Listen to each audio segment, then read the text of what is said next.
கடலில் ஒரு பெரிய கப்பல் நாசமடைந்தது மற்றும் ஒரே ஒருவன் மட்டுமே உயிர் தப்பினான். அவன் தனது உயிரை காப்பாற்ற முருகனிடம் பிரார்த்தித்தான். அதற்குப் பிறகு வேறு ஒரு கப்பல் வந்தது மற்றும் அவனுக்கு உதவி செய்ய முனைந்தது. வேண்டாம் என்றான் அவன்.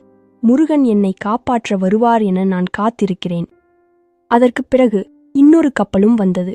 வா, உன்னை காப்பாற்றிச் செல்லுகிறோம் என்றார்கள். ஆனால் அந்த மனிதர் மறுத்தார். வேண்டாம் என்றார் அவன். சில நாட்கள் கழிந்தது. வேறு ஒரு கப்பல் வந்தது. ஆனால் அந்த மனிதர் மீண்டும் உதவியை மறுத்துவிட்டார். இறுதியில் அவன் பசிக்குப்பட்டு கடலில் இறந்துவிட்டான். அவன் சுவர்க்கத்திற்கு சென்றபோது அவன் கடவுளிடம் கேட்கிறான், ஐயா, நான் உங்களை நம்பினேன், ஏன் நீங்கள் என்னை காப்பாற்றவில்லை? அதற்கு கடவுள் சொல்கிறார், நான் 3 கப்பல்களை உன்னிடம் அனுப்பினேன், நீயே உதவியை மறுத்துவிட்டாய்.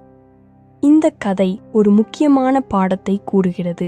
இறைவன் நம்மை பாதுகாப்பதற்காகவே வாய்ப்புகளை அனுப்புகிறார். நாம் தான் அதை அறிந்து எடுத்துக்கொள்ள வேண்டும்.